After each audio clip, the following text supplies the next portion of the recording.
नमस्कार और आप देख रहे हैं दृष्टि न्यूज और मैं हूं आपके साथ आयुषी सिंह। आइए रुक करते हैं खबरों का। श्यामला हिल्स स्थित क्षेत्रीय शिक्षा संस्थान में राष्ट्रीय स्तर का कला उत्सव आयोजित किया गया, जिसमें मुख्यमंत्री मोहन यादव, विधायक भगवान दास सबनानी, मेयर मालती राय और शिक्षा मंत्री राव उदय प्रताप सिंह और एनसीईआरटी के डायरेक्टर दिनेश प्रसाद सकलानी मौजूद रहे। कार्यक्रम में देश के विभिन्न हिस्सों से छात्रों ने अपनी कलात्मक प्रस्तुतियां दी। इस दौरान हिमाचली, कश्मीरी, लद्दाख और कई अन्य जनजातीय क्षेत्रों की थीम पर छात्रों ने अपनी कला का प्रदर्शन किया। कार्यक्रम की शुरुआत स्वागत गीत शुभ स्वागतम से हुई। उसके सात स्वर जैसे हमारे स्वर संगीत के भी होते हैं। अपने शरीर के अंदर जैसे वैदिक वाक्य यत् पिंडे तत् ब्रह्मांडे, जहाँ हमारे प्राण नदी, पहाड़, पर्वत पूरी प्रकृति में एक समान है और जैसा हमारा पिंड है ऐसा ही हमारा ब्रह्मांड है। इस बात को समझने के लिए अतीत के काल से अगर किसी को जाना जाता है तो हमारी सनातन संस्कृति को जाना जाता है। हमें इस बात का गर्व है। इसलिए हमारे देवी देवताओं को भी अगर देखें तो मुझे इस बात का गर्व है कि भगवान कृष्ण कंस को मारने के बाद भी अगर शिक्षा ग्रहण करने आए तो मध्य प्रदेश की धरती पे आए। महर्षि सांदीपनि आश्रम में उनने अपना शिक्षा अध्ययन का काल पूरा किया और कलाओं में भी 64 कला, 14 विद्या। अगर इस सब में कोई निष्णात हुआ है तो वो एक ही नाम है, जिनको जीते जी श्री कृष्ण वंदे जगत गुरु, जिनको जीते जी शिष्य को गुरु के समान दर्जा अगर मिला तो अपनी इस गुरुकुल पद्धति के माध्यम से मिला। और हमने सबने देखा कि अपने जीवन काल में भगवान कृष्ण के माध्यम से उनने अपने जीवन के विविध पक्षों को विविध समय अलग अलग प्रकार से जिया। हम उनकी एक कला बांसुरी वादन में देखते हैं, उसका आनंद हमको आता है। योग विद्या के माध्यम से वो सुदर्शन चक्र धारण करते हैं, वो एक रूप ध्यान में आता है। विराट स्वरूप की बात भी जब कही जाती है या महाभारत के उस भीषण युद्ध में उनकी अपनी दक्षता के बलबूते पर ये एक ऐसा पक्ष आता है जो अपने जीवन काल में विद्या और कला दोनों का संयुक्त प्रकटीकरण है।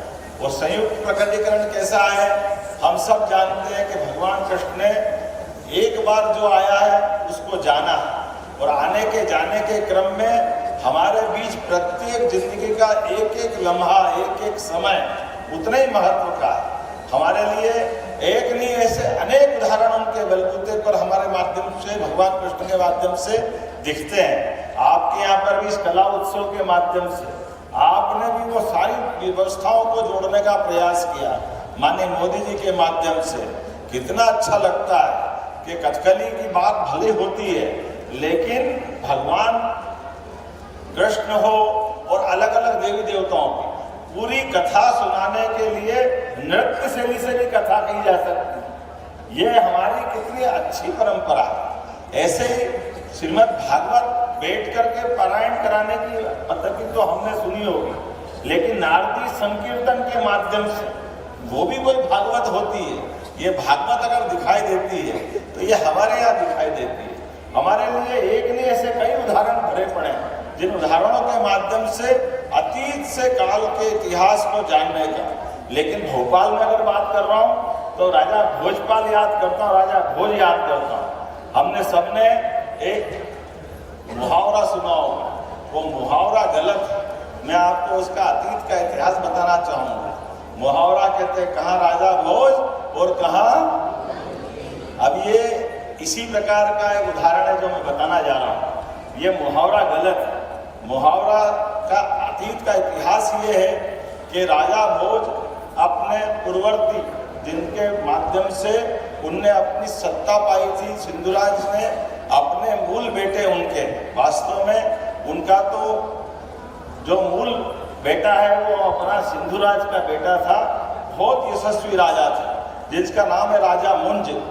राजा मुंज वो व्यक्ति है जिसने बहुत पराक्रम पुरुषार्थ से अपना साम्राज्य खड़ा किया था। भोज के पिताजी के साम्राज्य को बढ़ाया था, लेकिन वो उनका सगा पुत्र नहीं था, वो बोधि पुत्र था, ओरस पुत्र था, घास में मिला था। लेकिन काल के प्रभाव में जब भोज हो गए तब भी उनके पिता सिंधुराज ने अपने भले दत्तक पुत्र को पहली गद्दी उसी को दी और गद्दी देने के बाद उसको अपना सारा साम्राज्य देकर के आगे बढ़ाने का मौका दिया।